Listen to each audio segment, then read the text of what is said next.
Welcome, keluarga Higher Than Ever Church. Di podcast Deep Talk with Pastor, kami ingin menjawab setiap pertanyaan-pertanyaan saudara dari sudut pandang Higher Than Ever Church Pastors. So, stay tuned, cause the truth shall set you free. Kebenaran yang kamu ketahui akan memerdekakan kamu. God bless. Shalom keluarga Higher Than Ever Church. Kita bertemu lagi dalam podcast Deep Talk with Pastor. The truth shall set you free. Kebenaran yang kita ketahui akan memerdekakan kita.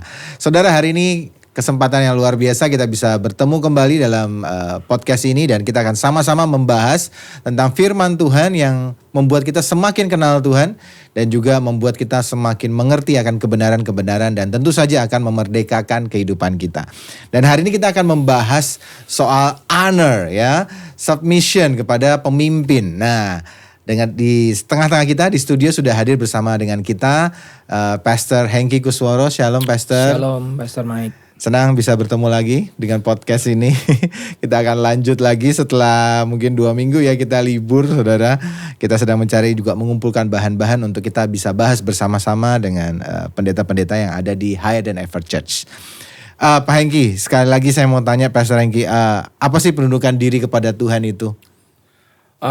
Alkitab berkata di kitab Yakobus dengan dasar 4 ayat 7, karena itu tunduklah kepada Allah dan lawanlah iblis, maka dia akan lari daripadamu. Jadi kata tunduk kepada Allah itu adalah memberikan rasa hormat kepada Tuhan, satu kepada Tuhan. Tapi juga nanti ujungnya adalah kita melakukan penundukan kepada orang yang diberi Tuhan otoritas sebagai pemimpin kita.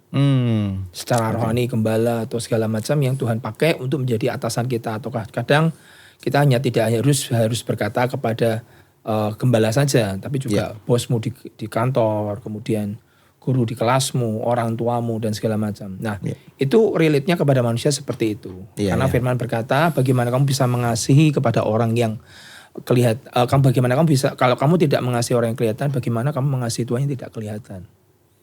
Jadi relate-nya ke sana nanti. Oke. Penundukan diri ini seperti apa nih Pastor? Maksudnya kita membahas penundukan diri ini submission atau give honor. Jadi kita tuh memberikan hormat kepada orang yang patut kita hormati. Kalau engkau salah seorang hamba Tuhan bernama Watchman, dia berkata, dimanapun Tuhan tempatkan aku akan cari otoritas di atasku. Kalau dia seorang murid, dia akan cari otoritas di atasnya, dia adalah seorang guru. Kalau dia seorang karyawan, berarti aku harus cari otoritas di atasku adalah seorang bosku. Kalau kamu seorang jemaat, ya cari otoritas di atasmu adalah gembalamu. Kalau di kampus, ya cari otoritas di atasmu adalah dosenmu. Jadi memberikan rasa hormat, penghargaan, bukan menjilat ya, tapi memberikan penghormatan, penghargaan kepada orang yang pantas menerima hormat, kata Alkitab seperti itu. Apalagi dia adalah pemimpin di atasmu. Itu Pastor. Kalau soal penundukan diri itu gimana sih Pastor sebenarnya? Maksudnya melakukan setiap yang diperintahkan atau harusnya gimana sih sebenarnya? Jadi contohnya misalnya nih, kita sebagai seorang kemarin saya dapat satu cerita bagus. Ada seorang jemaat yang dia harus memanipulasi data disuruh bosnya. Nah, ini kan apakah saya harus tunduk total memanipulasi data supaya istilahnya dia tidak bayar pajak atau segala macam? Itu bagaimana? Nah, itu nggak boleh. Kenapa begitu? Makanya penundaan diri itu bukan penundaan diri atau hormat itu bukan blind.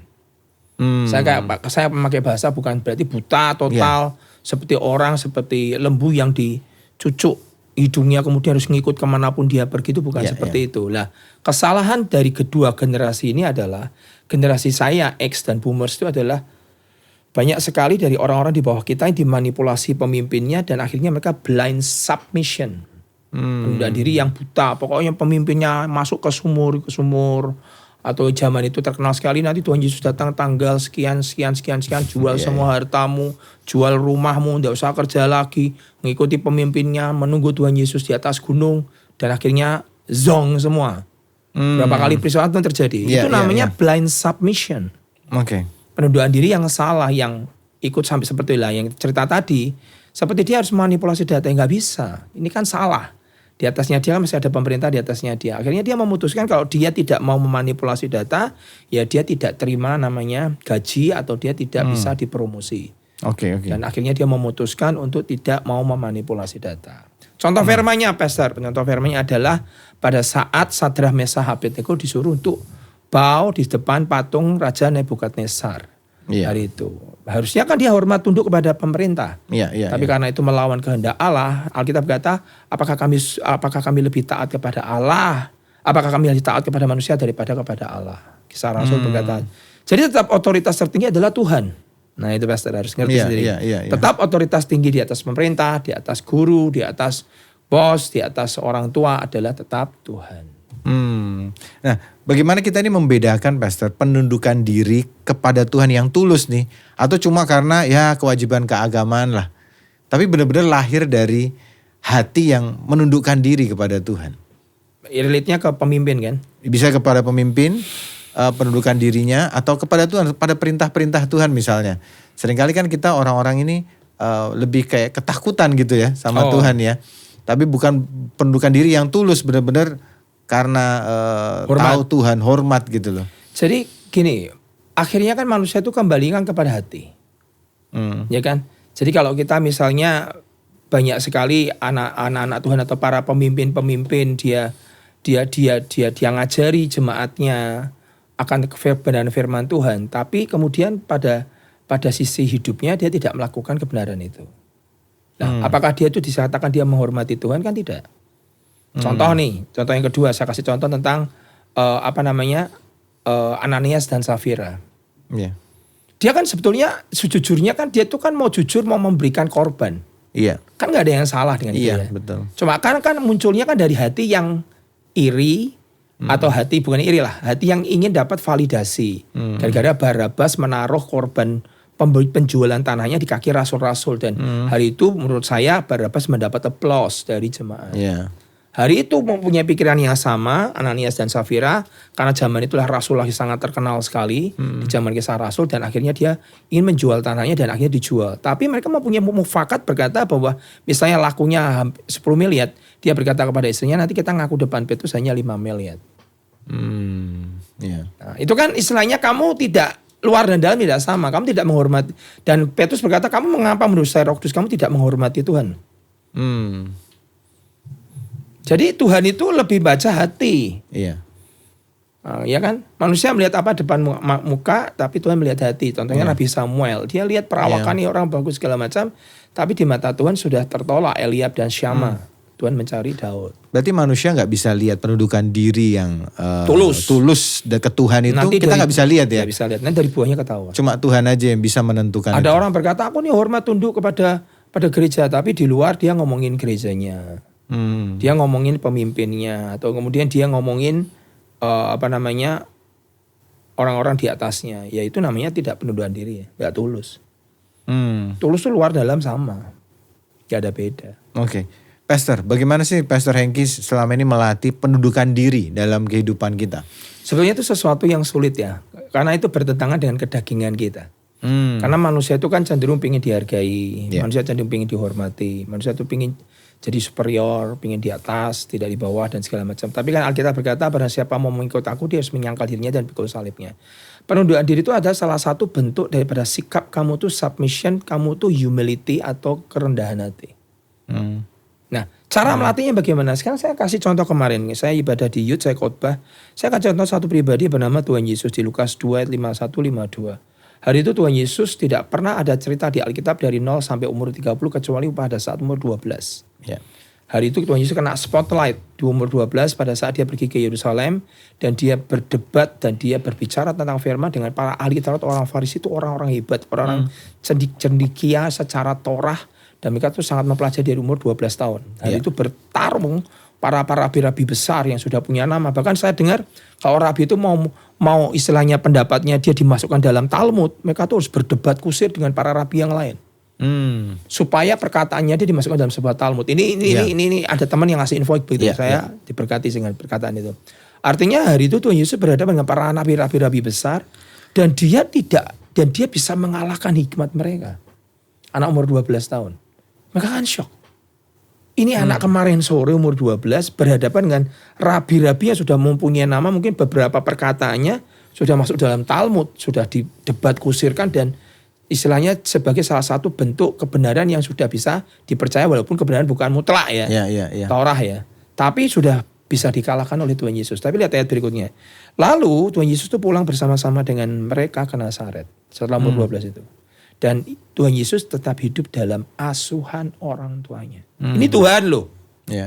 Ini bicara tentang Tuhan loh. Dan ibunya menyimpan semua perkara itu dalam hatinya. Dan hebatnya ayat berikutnya, akhirnya surga itu memberikan sebuah kredit. Memberikan sebuah kreditasi kepada Tuhan Yesus. Apa? Alkitab kata, dan Yesus semakin bertambah besar dan bertambah hikmat dan besarnya dan makin dikasih Allah dan manusia. Dan favor of God, favor of man turun dalam hidupnya. Karena apa? Karena dia menundukkan diri. Sikap itulah yang membuat Bapak berkata, wow. Makanya saya berkata, masa preparation itu masa paling Tuhan diam. Masa tidak banyak spotlight. Masa tidak banyak orang itu mengagungkan saudara. Tapi di masa itu adalah masa yang paling sulit. Karena benar-benar surga itu sedang watching you. Memperhatikan engkau. Kalau lu tes gak? Kalau lu ujian gak? Saya berkali-kali berkata dalam khotbah saya. Seandainya Daud itu membunuh Saul. Apa yang terjadi? Menurut saya, tata kerajaan gak akan pernah jatuh ke tangannya. Tidak akan. Karena surga sedang menilai. Surga sedang menguji. Seperti Abraham diuji Tuhan pada saat dia memberikan Ishak. Hari itu Tuhan sudah menguji si Daud. Hari itu Daud bisa berkata, ini tiba waktunya yang dijanjikan Nabi Samuel, aku diurapi menjadi raja, setelah bertahun-tahun aku dalam pengajaran Saul, dan Saul di depan muka, aku tinggal membunuh dia dan aku akan menjadi seorang raja. Hari itu dia bisa istilahnya break sebuah, dia sedang mempercepat waktunya Tuhan, untuk dia menjadi seorang raja. Tapi jadi masalah besar. Sebelumnya kalau Daud lakukan, dia membunuh orang bernama Saul. Dalam hidup kita saudara, ada hal kecil-kecil seperti ini yang kau langgar. Sebetulnya adalah penilaiannya surga. Membuat engkau malah menjauh dari tahta. Ya penundaan dirinya lah pastor yang seringkali anak-anak Tuhan tuh yang muda-muda terutama gak ngerti. Apalagi generasi kita sekarang ini. Penilaian-penilaian surga yang seperti ini. Surga tuh nilai Daud pada saat dia mempunyai 2-3 ekor domba. Saya ada satu perkataan bagus. Seorang leader itu mempunyai akreditasi. Kamu kan bisa akreditasi kan biasa, ya kan? Sekolah kita mendapat akreditasi itu kan harus diuji semua, bahkan bahan-bahan atau istilahnya materi-materi, bukan materi apa namanya, kelengkapannya lah. Kelengkapan sekolah kita diuji semua, diakreditasi dapat nilai apa. Nah, ternyata dalam hidup kita dalam masa preparation itu ada yang nama akreditasi Tuhan, dan itu di masa persiapan. Di masa persiapan itulah Daud dia mengembalakan 2-3 ekor domba. Itu akreditasi. Surga watching, surga melihat. Ini orang setia gak dengan 2-3 ekor domba? Bagaimana cara dia memperlakukan 2 anak sel grupnya?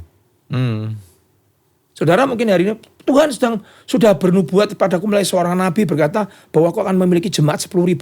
Tuhan akan lihat 2-3 ekor yang aku percayakan kepadamu hari ini bagaimana? Itu akreditasi loh. Kalau engkau tidak tunduk dalam 2-3 ekor domba yang dipercayakan kepadamu dan tidak bisa didapati setia, barang siapa setia perkara kecil dia akan diberikan tanggung jawab yang besar. Dia tidak akan bisa menjadi pemimpin besar bangsa Israel kalau Daud tidak setia dengan 2-3 ekor. Daud aja mempertahankan 2-3 ekor dengan cara nyawanya dia pertaruhkan untuk bertarung dengan singa dan beruang. Bahkan Bill Wilson dulu pernah khotbah, sekalipun sudah itu domba sudah di mulut singa, itu Daud tetap merampas loh. Padahal kalau secara nalar manusia, ngapain sudah diterkam pasti mati. Tapi Alkitab berkata, Daud itu mempertahankan sampai ditarik janggutnya, dilepaskan dari mulut singa. Karena dia melepaskan aku dari cakar beruang dan mulut singa. Dia narik itu. Artinya Tuhan berkata, wah kalau dengan 2-3 ekor domba aja dia bisa setia begini, wah kalau aku kasih sebuah bangsa besar, ini pasti dia akan setia. Akreditasi. Itu namanya pendudukan kepada Allah. Di masa-masa senyap. Tuhan Yesus senyap 30 tahun. Padahal sudah pinter sekali. Sudah umur 12 sudah spotlight. Sudah menguasai Taurat, sudah bisa tanya jawab semuanya. Dan ini melebihi orang tuanya. Iya, melebihi. Ayo bayangkan. Dan kita cuma ngomong, dia hidup dalam asuhan. Itu penundukan diri yang hebat. Makanya Tuhan berkata ini orang rendah hati. Iya. Nah seringkali kita memang temukan saudara, kita merasa kita kayak pinter gitu ya pastor. Seringkali ada sebagai bawahan kadang seringkali kita mengerti hal-hal, wah kita lebih pinter dari bosku, lebih pintar dari gembala, lebih pintar dari ini, aku tahu begitu banyak hal. Tapi kalau kita belajar dari sikapnya Tuhan Yesus, sekalipun kamu tahu semua, ternyata memang kita dibawa ke submission itu dulu. Ada proses itu dulu. Masa preparation. Dan itu pola Alkitab. Musa. Ya. Ya. Bahkan saya pernah dengar satu khotbah, orang-orang tertentu itu dilempar ke Mesir semua. Musa dilempar ke Mesir sebagai anak Firaun kan. Yusuf dilempar ke Mesir. Ternyata apa? Di zaman itu dia belajar hikmatnya dulu. Karena hari itu hikmat yang di Mesir itu memang di atas rata-rata secara hari ini orang sekolah di Harvard militer, lah. Ya, sekolah di Amerika, sekolah apa militer dan segala macam. Mereka belajar semua di sana. Iya. Tapi setelah mereka memiliki semua pengetahuan itu, apa yang terjadi dengan Musa? Jadi gembala. 40 tahun. Padahal dia pernah jadi jenderal yang pernah sejarah mencatat mengusir bangsa Ethiopia menyerbu ke Mesir. Dia 40 tahun. Dikasih ujian, the silent of God, Tuhan yang diam selama 40 tahun menggembalakan kambing domba. Karena Tuhan ngerti ini suatu kali kamu harus menggembalakan 2 juta manusia ini. Kamu harus gembalakan lu 40 tahun kambing domba. Dan itu Musa gak tahu loh kalau itu dia sedang dalam namanya akreditasi Tuhan. Iya.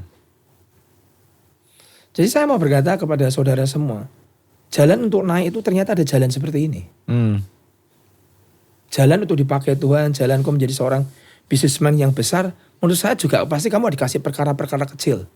Toko-toko kecil, setia sebagai pegawai, hormat sama bosmu. Kamu bisa mungkin kamu menghadapi bos yang cruel, yang kejam, yang segala macam. Tapi kamu sikap-sikap penilaianmu, penundukan diri kepada dia itu surga melihat. Heaven is watching you. Iya, iya besar. Saya bisa membayangkan juga dengan kehidupannya Daud waktu itu. Bagaimana dia sudah diurapi oleh Tuhan. Main musik. Ngalahkan Goliat. Ngalahkan Goliat. Terus ngusir setan di Saul. Tapi kok dia bisa tetap hormat gitu loh. Tidak cerita-cerita keluar, aku ini hebat loh. Dan dia mau dibunuh sama Saul. Iya. Tidak pernah keluar ucapan dari Daud yang menghina Saul. Iya. Bayangin loh. Sampai dia panggil bapakku, kenapa kau ingin memburu aku? Iya. Aku dikasih kesempatan. Bahkan waktu motong punca jubahnya pun dia harus berdebar-debar. Iya. Ngapain berdebar-debar? Kalau memang niatmu pengen membunuh dia. Iya. Karena rasa hormatnya Daud kepada pemimpinnya. Itu di mata Tuhan. Saya ada satu kata, Pastor. Ada hal kayak misalnya seperti honor deh. Itu di dalam roh itu punya bobot. There's a weight. Iya. Kalau seperti emas itu kan punya bobot ya. Honor, hormat, tunduk tuh di alam roh ada bobotnya. Makanya kita nggak boleh menganggap ini ringan. Oke. Pastor, ini mungkin tadi masalah pendudukan diri nih, kita ada beberapa kasus-kasus misalnya. Posisi suami istri misalnya Pastor di dalam Kristus ini kan kedudukannya itu sama apa enggak sih sebenarnya suami atau istri nih? Karena kalau di Efesus 5 ayat 22 kan dikatakan istri harus tunduk pada suami. Nah, ada submission juga kepada suami. Sedangkan sekarang kan memang lagi rame kan menjunjung emansipasi. wanita. Berarti wanita lebih tinggi. Nah, tapi dalam posisi secara keluarga ya suami istri berarti kalau secara teman mungkin kita masih berkata ya emansipasi wanita ya, maksudnya tetap sama lah. Tapi kalau sudah masuk dalam posisi rumah tangga, nah itu beda nggak Pastor? Karena ayat ini juga berkata harus tunduk nih pada suami. Nah, gitu. Maksudnya yang Pastor Mike tanyakan tuh kan apakah kedudukannya sama apa enggak? Ya istri sama suami. Nah, Alkitab berkata hendaklah engkau pasangan yang sepadan. Equal yoke. Iya. Sejajar kan, sepadan. Iya. Itu pakai bahasa Inggrisnya adalah equal yoke. Yoke itu seperti, dulu saya pernah cerita itu adalah seperti punuk dari lembu sapi itu. Iya. Tapi Alkitab juga berkata bahwa suami adalah kepala istri. Seperti Kristus adalah kepala jemaat. Dia menyelamatkan tubuh. Janji nikah kita itu kan ada kata itu kan. Istri tunduklah kepada suami karena suami adalah kepala daripada istri. Artinya kepala kan berarti di atas. Ya kan, betul kan? Iya, iya. Sebagai kepala, kalau contohnya nih badan kita, kan kepala itu kan di atas. Nah, cuma apa yang dikatakan Tuhan equal sejajar itu adalah suami itu tidak boleh nginjek istri. Sebagai teman pewaris. Nah, iya. Artinya kamu tuh tidak boleh terus menginjak-injak istrimu, kamu kaplokin, kamu kata-katain, kamu kasar dengan dia. Atau kemudian kamu nih, karena kan kata kalau kamu melukai hati istrimu, tidak menghormati istrimu, suami, doamu terhalang. Iya. 1 Petrus berkata begitu. Iya, iya. Artinya sesuatu yang kau tidak boleh menghina, mendespise, bahkan membuat berkata bahwa kamu tuh lower than me. Banyak suami-suami yang kemudian akhirnya memakai ayat itu karena aku ini kepala, kamu tuh lebih rendah dari aku. Enggak. Maksudnya kata sepadan itu adalah sejajar, equal yoke. Sapi sama sapi berjalan bersama. Iya. Cuma tetap di antara dua ini ada kepalanya. Yang mengarahkan yang adalah kepalanya. Ke kanan ke kiri. Betul kan? Driver kapal itu kan butuh kan ya satu kapten tuh. Iya. Kan begitu. Lah, artinya apa? Kita memang sepadan, sejajar. Tapi tetap istri suami itu Tuhan tempatkan sebagai kepala. Dan kepala kan gak mungkin dua. Pasti kan satu. Iya, iya, iya, iya. Jadi gimana Pastor? Ya sejajar tapi ada pemimpinnya gitu loh. Sebagai orang yang lebih otoritas, lebih tinggi di atasnya. Kalau dalam rumah tangga nih Pastor, menurut Pastor Hengki nih, kan biasa terjadi pasti ya banyak masalah-masalah dalam rumah tangga ya, suami dan istri ya gitu. Sebagai istri nih, penundukan dirinya itu harus seperti apa sih sampean gitu? Nah, saya berkata tadi seperti lagi, kita tuh penundukan diri kita taat kepada pada suami kita tuh bukan blind. Misalnya suami tiba-tiba berkata, kamu pokoknya mulai hari ini kamu harus nyangkali Yesusmu, ya bisa dong. Aku lebih hormat kepada Allah daripada kepada manusia. Aku lebih taat kepada Allah daripada taat kepada manusia. Kisah Rasul akan kembali lagi ayat firman itu. Seperti Daniel berkata, gara-gara ibadahnya dia harus masuk lubang singa. Itu peraturan dari siapa? Dari raja. Padahal kita berkata di sini dikatakan, kita berkata di kitab 1 Petrus dikatakan di sini bahwa bentar, saya tadi ayatnya sudah siapin. Di 1 Petrus ini berkata bahwa tunduklah karena Allah. Kepada siapa? Semua lembaga manusia. 1 Petrus 2:13. Baik kepada raja sebagai pemegang kekuasaan yang tertinggi.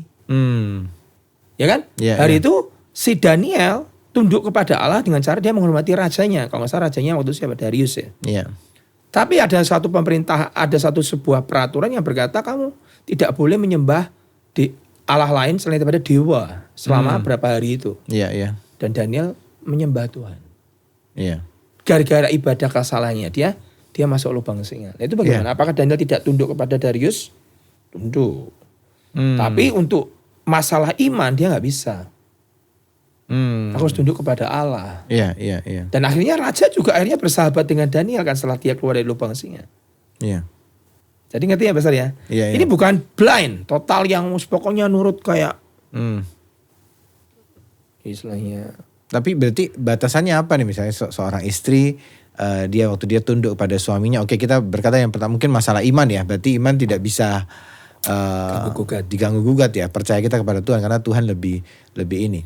Sama dengan moral mungkin, atau misalnya kayak kejahatan gitu juga harus. Contohnya kejahatan. Ya misalnya disuruh apa, suami istrinya harus tunduk yang sesuatu hal. Kan melanggar firman. Oke. Ya kan? Selama itu melanggar firman kita nggak bisa. Misalnya kayak dulu ada anak, dia harus menyembah kepada ilah lain. Hari itu orang tuanya berkata, ini peristiwa kejadian berapa puluh tahun lalu.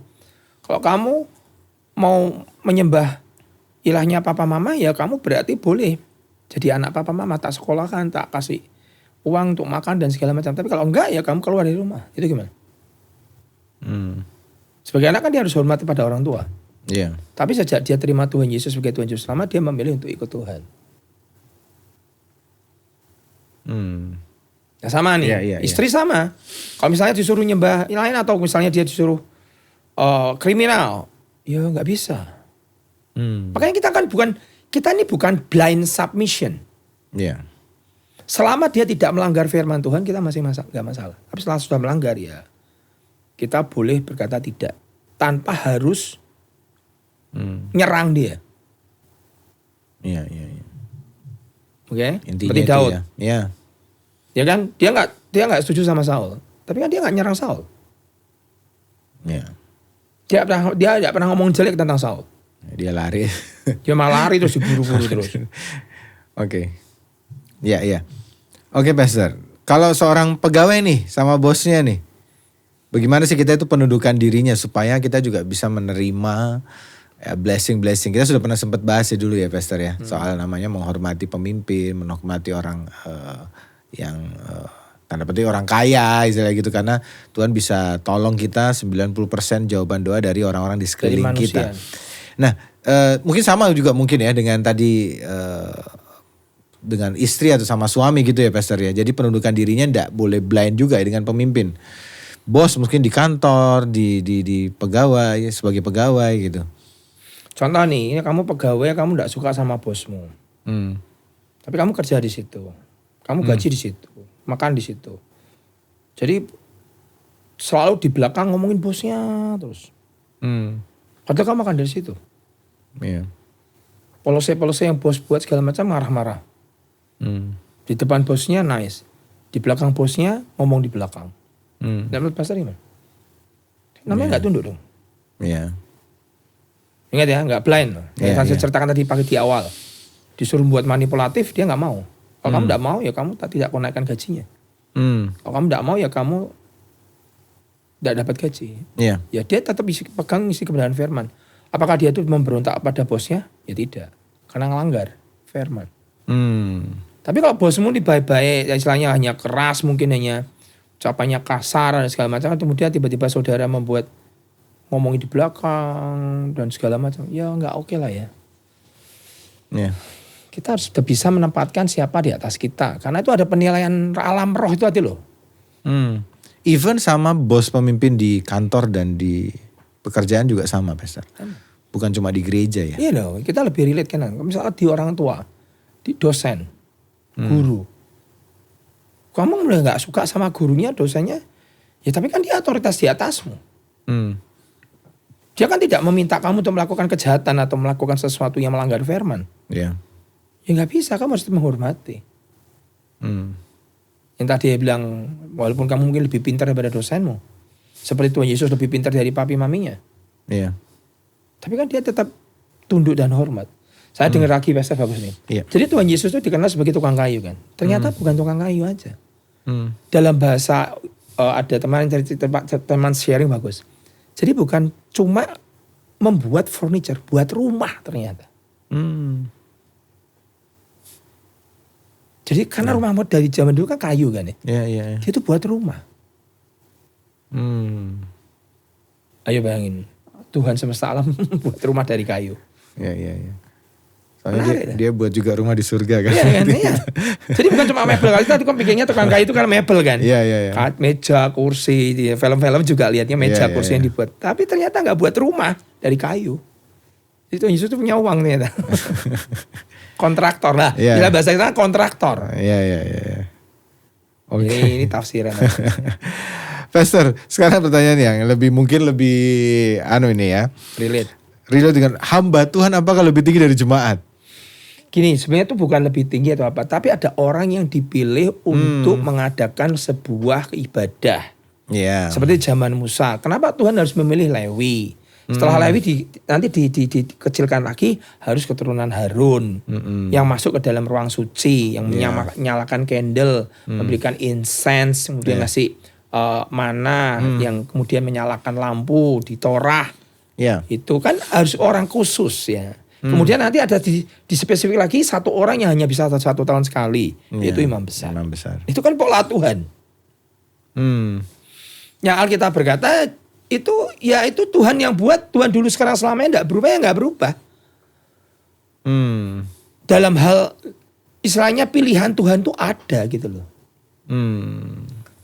Misalnya ada orang-orang yang diangkat Tuhan untuk menjadi pemimpinmu secara yaitu pemimpin. Bukan berarti itu jemaat itu lebih rendah daripada pemimpinnya, kan ya enggak. Tapi ada orang-orang yang ditempatkan Tuhan sebagai otoritas di atasmu, sebagai gembala, sebagai pemimpin rohani, ya saudara bukan berarti saudara lebih rendah, tapi saudara memiliki kewajiban untuk menghormati mereka. Nah misalnya nih pastor, aku ini nggak setuju sama pendeta, aku nih pendeta khotbah nggak bagus misalnya gitu. Aku ini lebih bagus dan aku ini lebih pintar, lebih hebat. Dan menurutku doktrin daripada gembala aku ini salah. Misalnya begitu nih. Kalau saya, kamu lebih fair. Ada teman kemarin bagus sekali, datengin saya, duduk ngobrol, tanya. Misalnya aku nggak setuju nih, aku udah belajar di luar, A, B, C, D itu seperti ini. Tak ajak ngobrol dan akhirnya dia puas. Kami seperti ini gereja doktrinnya. Bahkan dia pun cerita, bahkan saya pun tahu pastor kalau belajar di tempat-tempat lain ya, ini kekuatannya misalnya di tentang Tritunggal, di sini kekuatannya tentang namanya pokoknya tentang apapun lah. Teologi tentang namanya sekali selamat selamanya, Calvin. Itu saya akan belajar dari mereka semua. Itu orang-orang hebat pastor. Dan terakhir gurunya selalu ngomong gini, kalau yang tak ajarkan ini tidak sesuai dengan doktrin gerejamu, kamu kembali ke doktrin gerejamu. Itu orang dewasa pastor. Ini pengajarnya yang ngomong loh. Iya. Jadi kita ini harus belajar. Ya kalau kau sudah nabrak dengan doktrin gerejamu, ya kamu kembali ke doktrin gerejamu. Kamu kan di sini kan sebagai hanya simpatisan untuk belajar. Jangan terus kamu labrak pendetamu. Ini pengajar yang hebat loh, yang ngomong. Iya. Nah, sebenarnya gini loh Pastor, saya juga bingung mungkin ya. Coba dijelaskan sebenarnya dari Pak Hengki sendiri, Pastor Hengki. Misalnya ada, kadang seringkali jemaat kan juga ada yang belajar Alkitab kan di luar kan gitu loh. Juga sekolah Alkitab lah dan sebagainya. Dan itu tadi kan sebenarnya ada cukup berbeda. Nah kan tadi kita bilang jangan blind submission kan, tidak boleh buta. Nah pada posisi itu misalnya dia mendengar akan kita menyampaikan firman atau sharing, yang dia merasa tidak sesuai nih dengan saya nih. Pelaku enggak belajarnya enggak gitu. Dan saya juga lihat Alkitab juga, saya punya Alkitab, dia juga ngulik misalnya dengan Alkitab, dengan ayat yang istilahnya bisa di-compare loh, bisa ditandingkan dengan ayat yang seringkali pendeta pakai, ditandingkan nih. Nah, maksudnya berarti sikap hatinya kita harus gimana nih yang punya hikmat istilahnya tadi ya. Punya hikmat, kita juga punya Alkitab dan saya merasa loh, kemarin ayatnya itu kok bisa di-compare dengan ini loh, saya bisa lawan dengan ayat ini, maksudnya ayat ini juga menjelaskan ini. Sedangkan punya Pak Hengki misalnya waktu khotbah itu kan tafsirannya Pak Hengki. Kalau saya tafsiran bahasa aslinya loh. itu gimana sih sebenarnya? Harusnya sikap hatinya itu gimana? Sikap hati kita adalah kalau misalnya kamu nggak setuju dan kamu pingin penjelasan lebih lanjut daripada yang kamu percayai, yang berbeda dengan gembalamu, temui gembalamu. Bicara. Tapi bicara bukan seperti orang offense. Bertanya, Pastor aku pemahamannya kok gini ya? Pastor pemahamannya gimana gini? Nah, sekarang misalnya memang benar-benar berbeda. Yeah. Kayak kemarin saya ngobrol sama teman kata, aliran barat tuh ada, aliran timur tuh ada. Sampai hari ini, bahkan temen ini cerita bagus. Sampai hari ini loh Pak, dia cerita, masalah sekali selamanya itu diperdebatkan 2000 tahun. Dan tidak pernah selesai sampai hari ini. Iya. Ada teori predestinate, kamu sudah dipilih sebelum dunia dijadikan, sekali dipilih kamu akan kekal selamanya, akan selamat. Kalau sampai mereka terhilang seperti Ananias, Safira, Yudas, itu berarti tidak dalam pilihan Tuhan, orang-orang itu. Yang predestinate, Calvin berkata begitu. Berarti kamu bukan pilihan, kalau kamu pilihan pasti kamu selamat, dan mungkin kamu binasa. Itu 2000 tahun pastor sampai hari ini nggak ada ujungnya. Jadi jangan perdebatkan sesuatu yang ya sudahlah, 2000 aja nggak selesai kok. Kenapa kamu memiliki sebuah pendapat, misalnya kamu yang percaya bagian golongan timur, kemudian kamu hajar yang golongan barat, ya nggak ada ujungnya. Ngerti nggak? Dan sebenarnya jemaat tuh ya capek kalau melihat debat sesuatu yang sebuah teori. Mereka tuh kadang aku tuh lebih pingin relate dalam hidupku hari ini. Aku tuh besok mau bayar uang anakku sekolah. Bagaimana aku bisa dapat jawaban doa dari besok aku harus bayar uang anakku sekolah sekian puluh juta karena dia masuk kuliah. Daripada kamu debat teologi ya. Jemaat salah nggak kalau bisa mikirnya sesimpel itu? Ya enggak, dia lebih mikir ke sehari-harinya. Iya. Kan? Nah, jadi gimana pastor kalau beda pendapat? Kalau sudah ketemu dengan gembalanya tetap beda pendapat, ya sudah. Kamu kalau percaya dengan bagianmu ya sudah, kamu tidak boleh offense kepada gembalamu. Yang percaya misalnya gembalamu percaya golongan barat, kamu percaya golongan timur. Ya jangan offense, itu nggak akan pernah ada ujungnya. Nggak ada yang benar, nggak ada yang salah. Semua punya teori masing-masing. Jadi gimana ya sudah kamu hormat. Kalau kamu merasa gereja ini masih adalah tempat kamu ini bernaung, ya sudah hormati gembalamu. Oke. Tanpa kamu ngomongin di belakang, ngumpulin orang, bicara kepada orang banyak, oh gembala salah gini-gini. Salah. Itu dinilai secara alam itu ada penilaiannya. Akreditasi tadi loh. Ada. Kita tidak blind submission ya. Iya. Tapi bukan berarti kamu offense. Kalau dulu Sadu lebih ngeri lagi. Sadu itu ngomong gini. Ini berkali-kali dia khotbah nih saya dengar. Sadu sudah Silvarat yang kita undang. Kalau kamu ketemu dengan gembalamu dan kamu nggak setuju, banyak hal yang kamu tidak setuju dengan gembalamu, datangi beliau, bicara baik-baik. Pastor mohon maaf, saya tidak bisa lagi bersama dengan pastor. Pindahlah gereja. Iya. Sadu yang ngajar itu. Daripada kamu backbiting. Iya. Dia berkata, daripada kamu ngomongin di belakang, malah kamu yang salah. Walaupun mungkin kamu yang benar secara teologianya. Tapi karena sikapmu kamu bicara di belakang tentang gembalamu, ini tetap orang yang diurapi. Jabatan Lewi itu ada, jabatan imam itu ada, jabatan imam besar. Dan itu ada pengurapan di atas kepalanya semua. Yang kamu tidak boleh sentuh. Iya. Karena dengan Tuhan itu bukan cuma masalah benar atau enggak, itu sikap hati sih. Sikap benar pastor itu yang penting. Sikapmu bagaimana walaupun kamu benar? Iya. Sikapmu adalah sikap yang offense, menyerang, merasa dirimu mungkin kamu yang benar jadi salah di mata Tuhan. Karena kamu melukai gembalamu. Iya. Alkitab berkata, jangan sampai engkau membuat gembalamu kalau kesah. Dia berjaga-jaga atas jiwamu. Itu tidak profitable dalam hidupmu. Tidak akan menguntungkan hidupmu. Jadi kalau kamu gak setuju sama gembala, datang. Pastor aku gak setuju. Pastor khotbah gini-gini. Iya. Sekali selamat, tetap selamat. Buat saya kan enggak. Keselamatan itu harus dijaga dan segala macam. Kalau pastor khotbah gini terus aku gak bisa. Mohon maaf ya pastor ya, saya pamit. Lebih gentle. Iya. Sadu yang ngajari itu, Sadu itu. Iya sih. Saya semakin belajar sebenarnya kalau Tuhan itu selalu melihatnya sikap hati sih Pastor. Bukan masalah kamu benar. Enggak. Saudara, 2000 tahun Pastor enggak pernah habis. Yang benar siapa? Timur apa barat? Iya, ayatnya pendukungnya ada semua. Semua punya pendukung. Ayat pendukung ada semua masalahnya. 2000 tahun enggak selesai. Timur Iya. dan barat. Ini aliran timur, teologi timur sama teologi barat. Iya. Enggak ada ujungnya. Buat apa? Kayak gitu. Iya. Pastor, bagaimana sih sikap hati kita saat kita tidak setuju dengan pemimpin rohani yang telah menyalahgunakan otoritas nih?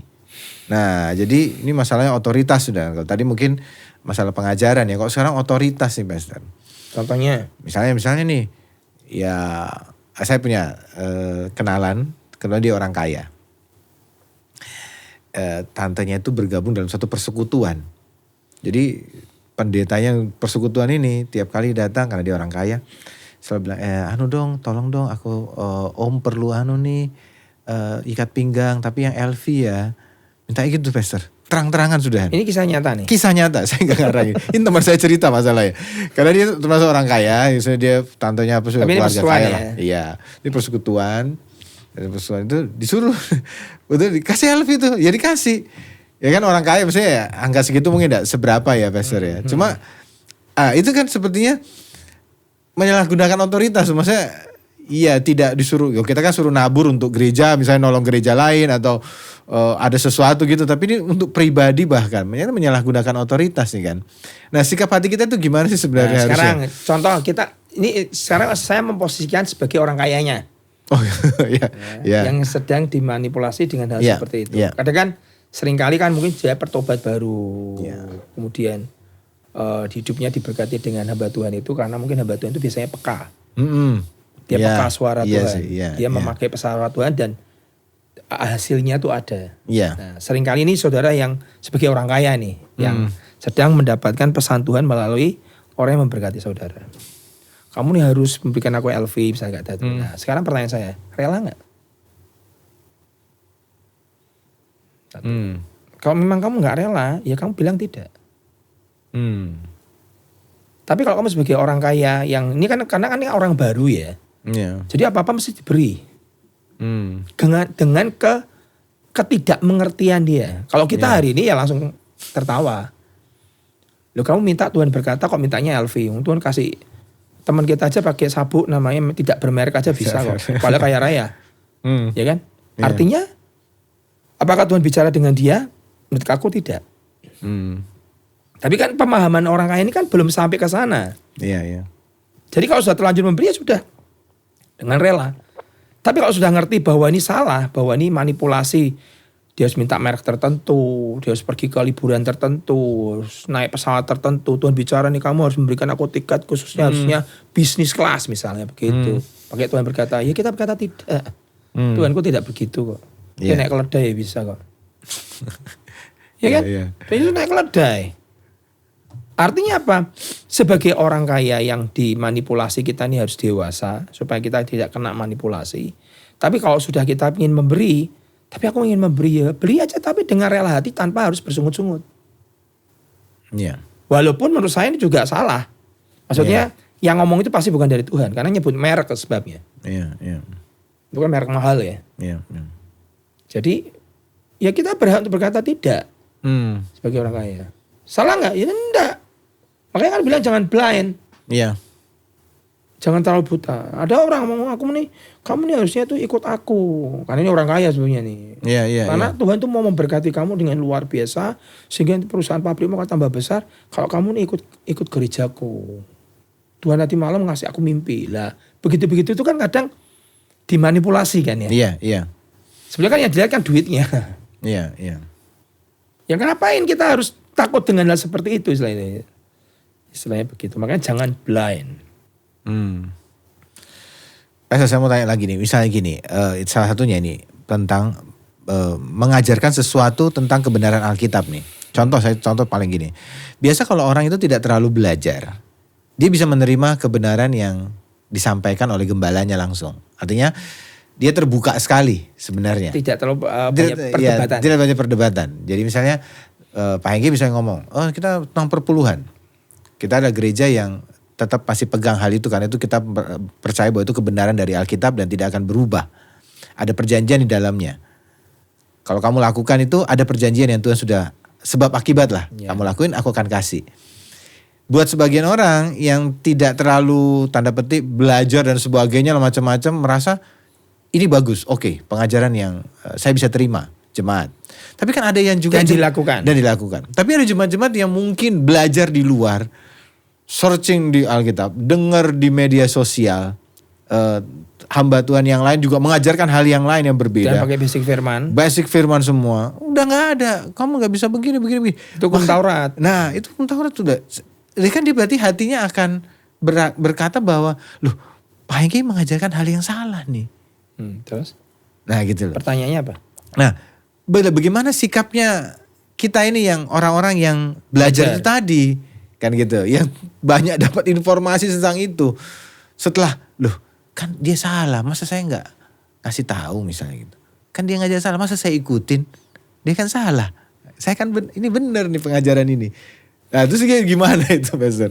Ini yang gimana yang mana? Yang belajar tadi. Yang belajar tadi itu. Sikapnya harus bagaimana melihat bahwa gembala saya tetap mengajarkan perpuluhan. Padahal saya mendengar firman tentang perpuluhan. Itu sudah tidak ada lagi. Nggak ada, iya. Sekarang gini Pastor. Makanya saya berkali-kali dengan orang yang pintar. Ini terutama yang pintar nih. Karena kita berkata knowledge to puff up. Bahasa Inggrisnya itu puff up. Itu membuat kamu jadi sombong. Itu yang ngomong Rasul Paulus. Tapi bukan berarti kita tidak boleh tidak knowledge. Karena lack of knowledge, kurangnya pengetahuan umatku binasa. Artinya knowledge itu cenderung membawa orang itu jadi sombong. Lah makanya butuh namanya humble. Nah sekarang bagaimana sikap saya menghadapi misalnya contohnya tentang perpuluhan. Nah Alkitab berkata jelas ngomongnya gini. Lihat buahnya. Nah kalau aku lihat buahnya dari perpuluhan itu ada. Misalnya aku bisa cerita dua orang nih. Satu orang ini berkata, Pak ini jemaat streaming. Karena dia tinggalnya di luar kota. Saya ini adalah korban dari perpuluhan. Ya kok bisa korban? Saya pernah bingung tuh. Dari saya tidak bisa bayar perpuluhan karena saya ini kerjaanku jelek. Saya sampai tertatih-tatih membayar perpuluhan. Bagaimana caranya aku bisa mengembalikan apa yang menjadi milik Tuhan. Sampai hari ini Pak saya membayar perpuluhan dan saya kena akibatnya dari perpuluhan. Gaji saya sudah mencapai 200 juta. Jadi kalau orang berkata tidak ada perpuluhan, aku ini korban perpuluhan ya. It's work. Dari tidak bisa bayar perpuluhan, gara-gara aku tidak bisa punya gaji, sekarang gajiku 200 juta. Iya, iya. Buah kan? Sekarang yang kedua. Ada teman nih. Ini teman yang termasuk golongan pintar nih. Dan masih muda. Iya. Dan dewasa muda lah. Aku ngapain bayar perpuluhan? Ini karena ya dia dengar medsos itu. Iya, iya. Sudah selesai dan segala macam. Dan akhirnya dia memutuskan tidak membayar perpuluhan. Dan dia cerita. Pastor tahu enggak? Aku 3 bulan itu loss banyak.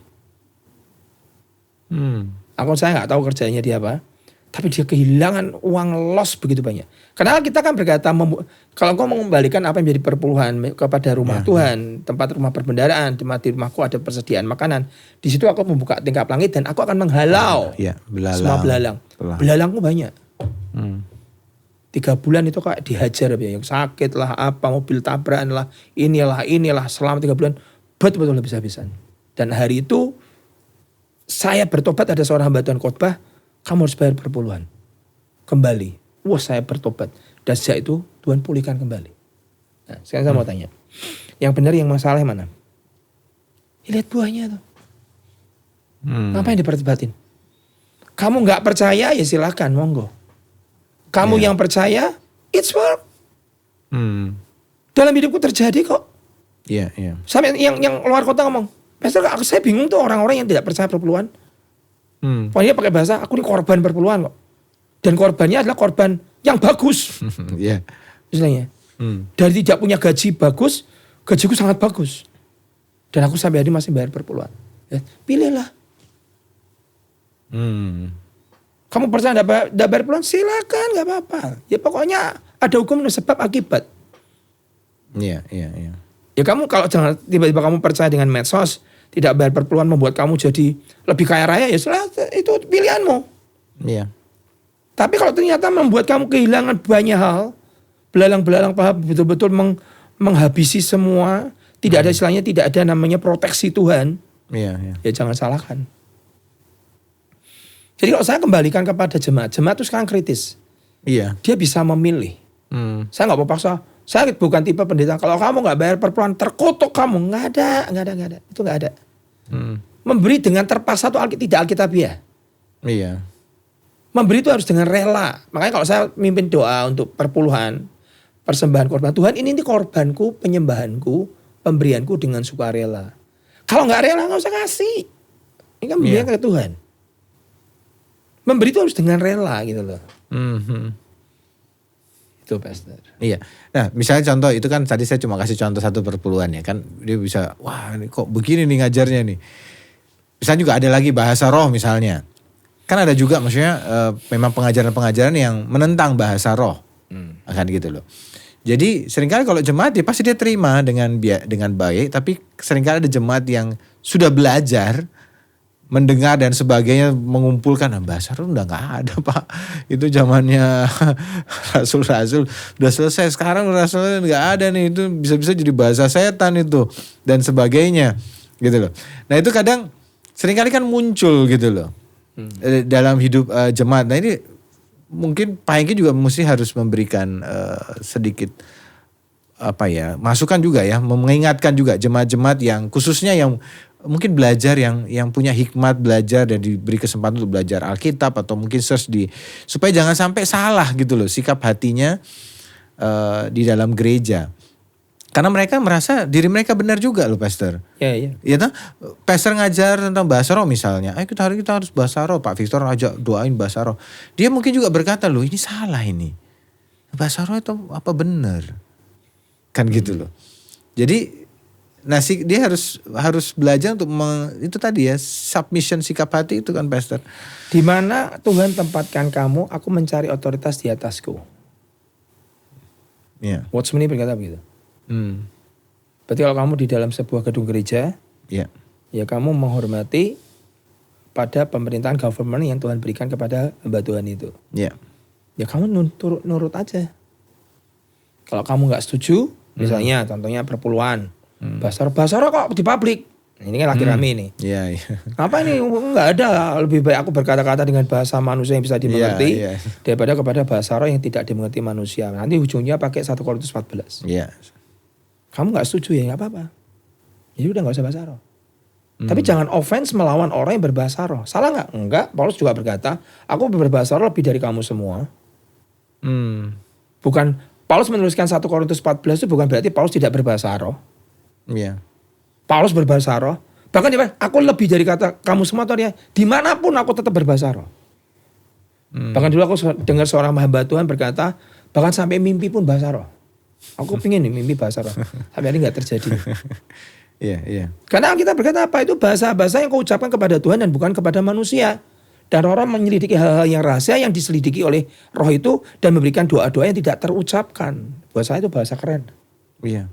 Nah, sekarang masalahnya di mana? Dia ngambil ayat. Ya kalau ngapain kamu berbahasa roh? Itu kan seperti tong kosong berbunyi nyaring, nggak ada artinya, ada yang menerjemahkan, buat apa? Bisa pakai ayat itu. Iya. Ya kamu nggak percaya nggak apa-apa. Tapi kami percaya bahasa roh itu adalah membangun manusia roh. Bahasa roh itu adalah, ini bahasanya Robert Laden ya, minimal alam roh itu memang masuk duluan. Iya. Karena itu bahasanya Tuhan. Yang manusia nggak ada yang ngerti, hanya Tuhan yang tahu. Ada doa-doa kita yang tidak bisa diucapkan dalam bahasa manusia. Tapi doa-doa dalam bahasa roh itu mewakili semua kesakitan, mewakili semua pergumulan, mewakili semua yang tidak bisa terucapkan dengan kata-kata manusia. Pakai apa? Bahasa roh. Saya seringkali kan cerita dulu, ada orang berbahasa roh kemudian selamat dari kecelakaan. Papa saya sudah lama tidak dapat order, tiba-tiba saya berbahasa roh hampir 2 jam pagi itu. Orang-orang tidak disangka datang mencari papa saya. Dan itu banyak hal yang kita tidak bisa menjelaskan mana yang benar, mana yang salah, nggak bisa. Kamu pakai ayat, ngapain aku berbahasa roh depan manusia kalau mereka nggak tahu artinya? Ayatnya ada. Iya. Tapi saya juga bisa bantah berkata, aku berbahasa roh lebih dari kalian semua kok. Dimanapun aku berbahasa roh. Dan roh yang bicara kok. Kamu ngapain ngerti bahasa roh? Alkitab berkata roh yang berbicara kepada Allah dan bukan kepada manusia kok. Ayatnya ada nggak? Ada ya. Kalau kamu berbahasa roh, dengan kamu berdoa dengan bahasa yang keluhan-keluhan manusia yang tidak terucapkan. Roma 8:26.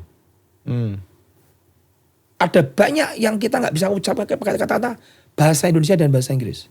Hanya diwakili dengan bahasa roh. Nah, jadi saudara yang belajar, jadikan itu sebagai knowledge, sebagai pengetahuanmu, tapi bukan untuk melawan. Tapi susah, Pastor. Tadi aku bilang, kalau udah tahu banyak tuh lebihnya. Tapi susah. Wah, ini kok saya pengen keluar. Kalau dia gitu. Jadi pilihannya cuma 2 dong berarti. Anak muda emang gitu. Pilihannya cuma 2 berarti kan, Pastor ya. Kalau kondisinya seperti itu. Kamu submit artinya meruntuhkan semua hikmat pengajaran yang kamu mungkin dapatkan. Dan kamu berkata, udah aku mau submit sama gembala tempat yang aku bernaung ini.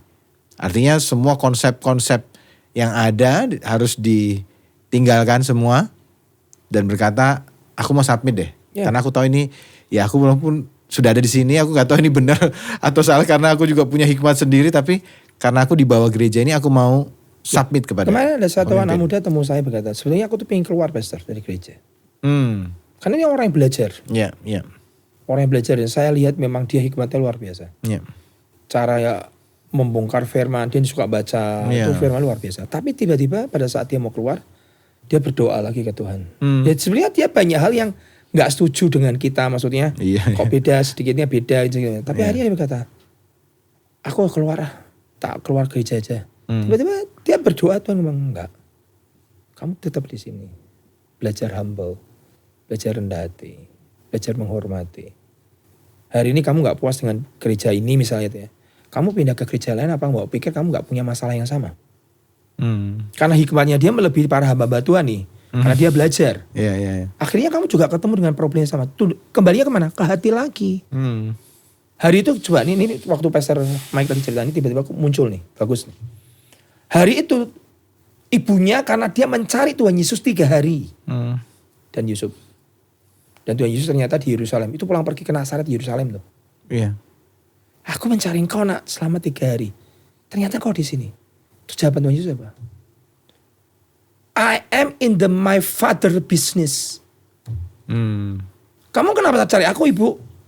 Aku sedang ngurusi pekerjaan Tuhan dalam hidupku. Ngapain buang-buang waktu kamu nyari-nyari aku? Ayo. Itu kemudian perkataannya keras ya. Tapi lihat ayat berikutnya. Dia hidup dalam asuhan orang tuanya. Dia mau berkata begini, ibu ini enggak, istilahnya ini, papa mama tuh enggak rohani. Aku ini di bait Allah sedang ngobrol firman, bicara kebenaran, bertarung mungkin dengan para ahli Taurat orang Farisi. I do my father's business istilahnya. Kau sedang dalam urusannya Tuhan, kenapa kamu cari aku? 3 hari cari loh. Coba kamu buat sebagai bapaknya. Ini anak kita nyarinya susah-susah. Tapi kita ngomong dengan jelas. Dan Tuhan Yesus hidup dalam asuhan mereka. Tidak speak up lagi. Itu yang Tuhan tuh mau ngajar kita. Walaupun kamu lebih berhikmat, walaupun kamu lebih berluar biasa, walaupun kamu lebih pintar, walaupun kamu lebih berkuasa, Tuhan alam semesta alam. Tapi dia bisa menundukkan diri di bawah orang tuanya. Nanti begitu keluar waktu mau pelayanan, inilah anakku yang kukasihi. Makanya itulah yang Bapak nilai. Iya, penundukan diri. Kepadanya lah aku berkenan. Baru baptis langsung Tuhan berkata, that's it. 30 tahun kamu tahu bagaimana kamu merendahkan diri. Nah, sikap itu Tuhan kadang tuh mau lihat ke kita sebagai orang yang lebih hebat. Sekarang saya mau tanya, teolog mana yang lebih hebat dari Tuhan Yesus? Ayo, saya mau tanya. Sehebat apapun tidak bisa melawan the word of God. Tuhan Yesus sebutnya apa? Firman, sang firman loh ini. Iya. Sang firman aja bisa menundukkan diri kok. Saudara siapa? Betul kan? Sehebat apa saudara melawan Tuhan Yesus? Alkitab berkata hidup dalam asuhan orang tua. Makanya favor of God, favor of man turun dalam hidupnya. Oke, Pastor. Nah ini sekali lagi jemaat tadi kita belajar hari ini bersama-sama karena bukan hanya saudara, kita juga sama, pendeta-pendeta juga punya submission kepada sinode, kepada orang-orang gembala kita juga. Jadi kita juga punya submission juga yang harus belajar untuk menundukkan diri, sekalipun seringkali kita merasa ide-ide kita mungkin benar, tapi ya kita nggak bisa gitu loh. Ya, Bapak Ibu sekalian, kita belajar. Cuma tadi saya bilang kalau satu harus di submission. Berarti yang kedua ya sudah keluar aja ya Pastor ya kalau memang tidak bisa. Anjuran satu. Dan anjuran Robert Lerden. Iya, saya sebenarnya lebih itu karena kan susah juga kalau kita itu di tengah-tengah dan kita kayak ini nggak benar tapi kita ada di situ buat apa juga. Daripada kita ngeritik, itu malah salah kamu di depan Tuhan. Ucapan tuh terekam. Iya. Daripada kamu ngeritik ngomongin di belakang, itu malah salah. Oke, Pastor terakhir ini sebelum tadi ini kita akan studi kasus sedikit masalah tadi kritik ya. Kasusnya Musa nih misalnya nih Pastor. Ini kan salah satu contoh yang mungkin gamblang juga di Alkitab. Kok bisa ya? Musa itu kan salah sebenarnya Pastor. Kan dia sendiri buat aturan-aturan ini. Ya jangan ambil istri-istri dari di luar orang Israel. Dia sendiri ambil gitu. Orang Kus kan. Orang Kus dia ngambil sebagai istri. Nah, diperkirakan orang Ethiopia itu. Nah, muncullah ini saudara-saudaranya ini. Miriam dan Harun tiba-tiba ngomong, wah, emang cuma dengan Musa Tuhan tuh bicara, kita juga loh. Ada jemaat yang berkata, kan yang diurapi kan bukan cuma Musa. Yang diurapi kan bukan cuma gembala, kita kan jemaat juga diurapi. Nah, ini contoh bagus nih. Pada saat Musa itu kan adiknya Miriam, adiknya Harun. Iya. Dan 2 orang ini punya jawatan semua. Betul. Miriam sebagai kakaknya Musa jawabannya adalah Nabiah. Karena dia main tamborin dan segala macam dance. Dan si Harun adalah jawatannya sebagai seorang imam besar. Ya kan, yang Musa pun tidak bisa masuk ke ruang Maha Kudus. Iya. Hanya Harun. Ya kan? Nah, tapi secara official Musa itu di atas mereka berdua. Panggilan pertama kan Musa. Iya. Harun kan nanti later on. Iya. Setelah Musa berkata, aku tidak peta lidah, aku gak bisa minter ngomong. Hambamu, abangmu, ambil Harun sebagai juru bicaramu. Nanti Miriam dengan jalannya waktu, ini kan termasuk pengasuh yang menjaga Musa tidak dimakan sama buaya dan tidak hilang kan di dalam sungai Nil. Akhirnya jadi seorang nabi ya. Nah, hari itu Musa tuh salahnya adalah dia mengambil perempuan istri di luar Israel. Iya. Kalau zaman dulu kan istri kan ada 1-2 ya. Kayak Daud dan dia ngambil di luar Israel. Nah, seorang nabi yang diurapi nabi ya. Bernama Miriam yang adalah kakaknya Musa. Dan Harun adalah imam besar berkata, memangnya Tuhan ngomong cuma sama Musa? Loh, padahal bahasanya itu biasa loh. Iya, nggak sampai menghina-hina Musa kan, itu nunjuk-nunjuk. Musa tuh pinter kan gitu. Iya. Nggak Alkitabiah, bahasa Ibraninya salah, bahasa Yunaninya kan nggak ngomong gitu. Saya cuma berkata, memangnya Tuhan cuma bicara melalui perantara Musa. Dengan kami kan juga bicara sebagai nabi, sebagai imam besar. Iya. Dan Alkitab berkata apa? Dan hal itu kedengaran di mata Tuhan. Tuhan itu dengar. Makanya ucapan kita di belakang itu, walaupun kamu tidak di gereja, itu kedengaran. Dan yang marah itu bukan Musa loh. Iya, dia tenang. Dia tenang-tenang aja. Karena dia juga salah, dia mungkin sudah. Ya mungkin salah dia. Dia tidak mau ngomong aja, diam aja. Nah, ya. Tapi hari itu kedengaran di mata Tuhan. Dan Tuhan berkata, kamu kok berani mengata-ngatai, pakai bahasa mengatai. Ini tidak membunuh loh. Miriam dan Harun tidak mau kudeta membunuh Musa. Berani kau mengatai hambaku. Karena bicara apa? Official. Musa tuh di atas mereka berdua walaupun ini adiknya. Kamu kok berani mengatai hambaku Musa yang berhadapanmu, kok aku bicara bukan seperti seorang nabi, aku bicara dengan teka-teki. Tapi berhadapanmu kan, kamu kok berani mengatai? Kusta, langsung kusta. Harun kenapa gak kusta? Karena jubah imamnya. Iya. Seorang imam gak boleh kusta.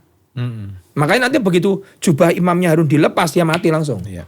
Ini yang memproteksi Harun. Sehingga Harun gak kena kusta. Tapi Miriam, bam langsung kusta. Dan dia harus berhenti sekian minggu, kalau 2 atau 1 minggu. Iya. Dan bahkan sampai Harun tuh mintakan ampun kepada Musa untuk berdoa kepada Tuhan untuk mintakan ampun buat Miriam. Itu loh. Banyak orang nggak tanpa sadar nyentuh office seseorang kusta di mata Tuhan. Begitu kusta, ya sudah selesai. Najis di mata Tuhan kamu. Ayo. Gimana? Iya Pastor, cuma gini, pasti orang juga ada pasti protes ya Pak Pastor kalau dengan cerita ini. Lah Musa kok sudah berbuat dosa kok Tuhan tanda petik diam aja tuh enggak ada obrolan-obrolan tuh. Nah gini, hari itu kan kesalahannya ini kan level pemimpin ya. Iya. Dia nyentuh orang yang diurapi dan segala macam kena. Tapi saya bertanya, apakah Tuhan tidak Musa salah itu apakah Tuhan tidak beracara? Beracara. Musa salahnya simpel loh. Cuma mengatai batu. Salah ngomong. Salah ngucap, mengatai batu yang harusnya dikatai malah dipukul. Langsung selesai. Udah masuk Kanaan. Kamu udah bisa masuk. Itu Musa sampai nangis-nangis begging Tuhan ampuni aku. Enggak. Khusus kamu enggak. Jadi tetap Tuhan tuh berurusan dengan pemimpin walaupun dia salah. Iya. Jangan dipikir Tuhan terus tutup mata. Saul misalnya. Salah enggak? Ini parah nih raja. Tapi dikasih waktu Tuhan berapa lah? 40 tahun loh Pastor. Kalau nggak salah loh ya. Ada banyak tafsiran, ada berapa tahun. Iya. Artinya Tuhan tetap berurusan dengan Saul. Dan ujung hidupnya juga nggak enak tuh, matinya bunuh diri tuh. Tapi kan Daud tidak pernah nyentuh Saul. Itu yang great pointnya Daud. Dia tidak pernah menyentuh Saul. Bahkan orang yang merasa berjasa membunuh Saul malah Daudnya marah, kamu kok tidak sungkan ya nyentuh orang yang diurapi, orang Amalek itu. Nah ini loh, yang kadang tatanan-tatanan seperti ini tuh jemaat gereja ini harus tahu. Saudara tuh nyerang hamba Tuhan atau siapapun, itu bahaya betul. Musa aja kan, apalagi di blow up di medsos. Iya. Nah, seringkali kita nggak tahu ya Pastor ya kondisinya seperti apa. Tuh pokoknya posting dulu lah, hajar dulu. Tapi kan alam membaca. Musa nggak pernah berdoa minta pembelaan Tuhan, kedengaran di telinga Tuhan kok. Miriam dan Harun langsung Tuhan marah murka. Iya. Ini yang kadang itu rahasia ilahi yang kita nggak ngerti ya Pastor, itu bahayanya masalahnya. Karena secara mata memang salah si Musanya. Ada kesalahan yang dia buat. Tapi di alam roh kalau kita serang, ternyata Tuhannya tidak seneng gitu loh. Jadi kayak aduh bahaya sekali, permainannya agak susah sebenarnya dimengerti. Iya betul. Tapi saya lihat bagaimanapun Musa juga hukumannya berat sekali juga. Dengan hanya perkataan saja, toleransinya kecil Tuhan banget. Kecil banget dalam hal itu. Israel harus 10 kali. 10 kali baru tidak usah masuk Kanaan. Musanya 1 kali. Salah pukul. Satu pukul langsung gak masuk. Miriam gak masuk juga. Oh Miriam juga gak masuk ya? Gak masuk. Miriam Harun gak masuk semua. Oh iya. Dia semua karena kesalahan itu. Miriam Harun tidak masuk. Kalau Harun kesalahannya selain dia ngatain Musa, dia bangun lembu emas. Ah iya. Kalau Miriam gara-gara dia ngata-ngatain Musa, tidak masuk juga. Iya. Jadi saudara kalau mau masuk Kanaan dalam hidupmu, negeri yang penuh dengan susu dan madu, hati-hati dengan ucapanmu. Pastor Robert itu kemarin ngomong, kamu tuh ya kalau bicara hati. Kamu bisa ngomongin manusia, orang, tapi itu bisa kedengaran di mata Tuhan. Dan itu menentukan jalan hidupmu. Iya. Jadi ya kita belajar ya, ini kan firman ya. Kita gak ngerti Tuhan bagaimana, tapi yang penting kita harus belajar ngerti prinsip kerajaan sorga itu kita harus belajar pegang. Walaupun saudara merasa saudara benar. Coba sekarang Yusuf sama saudara-saudaranya gimana itu? Harusnya kan dia bisa sangat luka sekali. Iya. Tapi kan ini orang punya king's heart, hati seorang raja. Pengampunannya besar. Dia tetap memelihara saudara-saudaranya. Coba kamu bayangkan kalau misalnya kamu jadi Yusuf, apa yang kamu lakukan dengan istri Potifar yang memfitnah dia? Ayo, kamu sudah orang nomor 2-nya Firaun. Iya. Potifar kalah udah nih. Iya. Alkitab kan tidak pernah mencatat dia membalas istrinya Potifar, dicari kan. Enggak, iya. Kadang Tuhan izinkan itu semua terjadi menimpamu, itu untuk apa? Akreditasi tadi loh Pastor. Untuk nguji kamu. Sejauh mana sih kamu sih bisa mengampuni, sejauh mana sih kamu tuh bisa menundukkan diri walaupun kamu ini disalahin. Walaupun kamu ini dimaki-maki atau walaupun kamu ini tidak dihormati. Tapi jangan sampai kedengaran di mata Tuhan. Dem! Wah! Bahaya itu. Luar biasa. Iya.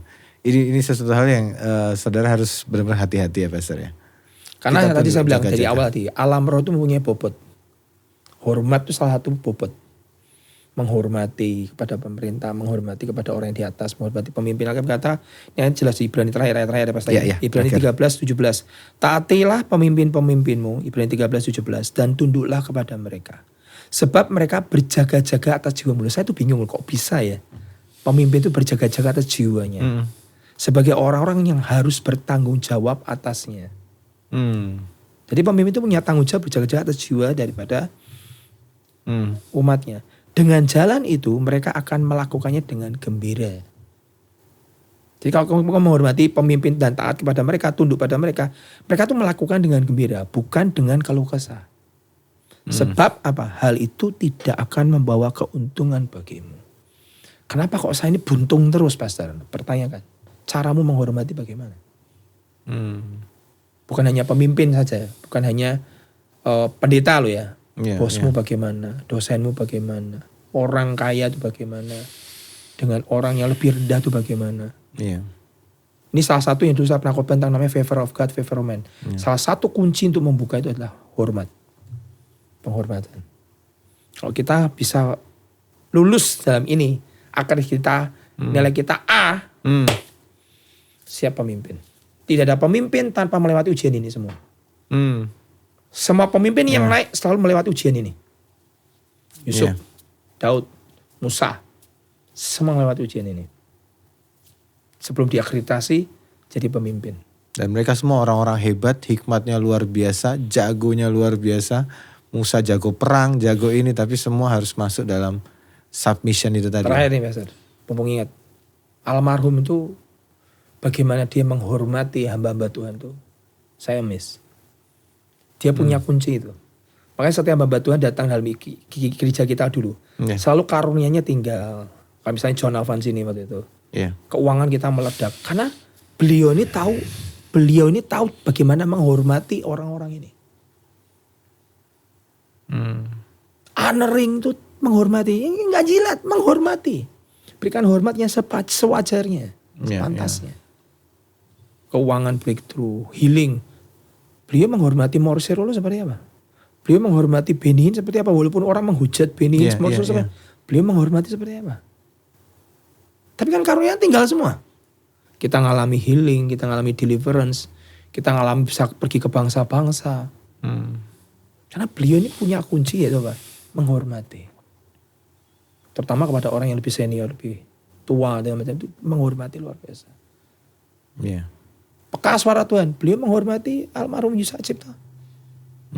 seperti ayahnya sendiri. Itu kunci.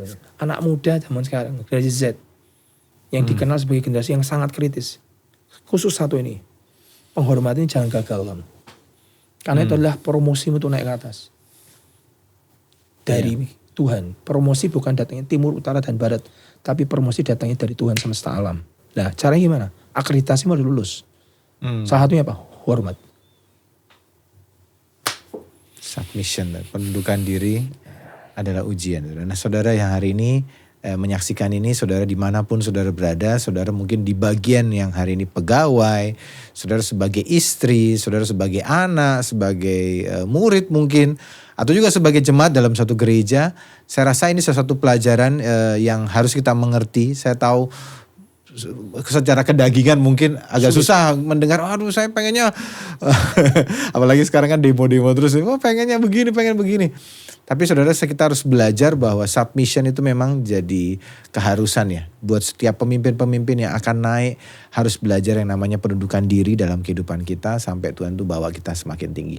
Pastor, mungkin ada satu perkataan terakhir lah ya untuk memberikan satu gong yang kuat dengan apa yang kita bahas hari ini. Jadi gini saudara, Rasul Paulus berkata, engkau juga mendapatkan kasih karunia yang aku terima. Bagaimana saya bisa mendapatkan kemurahannya Paulus, kegigihannya Paulus, passionnya Paulus, berkatnya Paulus yang dia terima. Engkau juga mendapat kasih karunia yang aku terima. Anugerah yang aku terima. Caranya apa? Hormat. Orang yang kamu maki, tidak mungkin kamu mendapatkan kasih karunia dia turun dalam hidupmu. Kalau kamu menghormati misalnya orang kaya misalnya itu, jangan dimaki-maki. Kamu kasih hormat sewajarnya. Kasih karunia yang dia terima dari Tuhan juga akan turun dalam hidup. Hamba Tuhan, saudara hormati aja sewajarnya. Nanti anugerah dia. Misalnya ada jemaat datang, pastor aku minta maaf ya. Selama aku ngomong di belakang nih. Sejak ngerti prinsip ini aku mau berubah. Tolong doakan saya pastor. Kenapa? Aku mau terima healing, kesembuhan buat tubuh saya. Saya bisa menghormati pastor. Karena healing yang pastor terima juga turun dalam hidup saya. Nah, itu salah satu juga cara kita. Kau mendapatkan apa dari orang itu, kau belajar hormati dia. Nanti kau akan terima itu. Honoring namanya. Itu pastor. Oke. Mari kita berdoa Pastor Hengki. Yuk kita berdoa. Bapak Surgawi bersyukur Tuhan untuk saat siang hari ini. Terima kasih untuk anugerah-Mu yang besar dalam hidup kami. Ajari kami Tuhan untuk menghormati. Al-Firman berkata kepada orang yang pantas terimakan hormat dalam hidup kami. Sehingga kami Tuhan tidak pernah kehilangan favor of God and favor of man dalam hidup kami. Seperti Tuhan Yesus tahu bagaimana caranya menempatkan diri sebagai anak manusia yang tinggal dalam asuhan orang tuanya. Terima kasih Tuhan untuk podcast hari ini. Biar firman ini memerdekakan kami. Amin. Dan mengubah kami. Sehingga semua penilaian surga, akreditasi surga, kami tidak pernah jatuh, tapi kami akan mendapat promosi yang dari Tuhan. Dalam nama Yesus kami berdoa. Amin. Thank you Pastor Hengki buat waktunya. Terima kasih buat saudara semua. Sampai jumpa lagi di acara podcast berikutnya. Tentu ada banyak hal yang akan kita bahas lagi. Tetap setia terus di YouTube, channel YouTube JKI Higher Than Ever. God bless. Tuhan Yesus memberkati.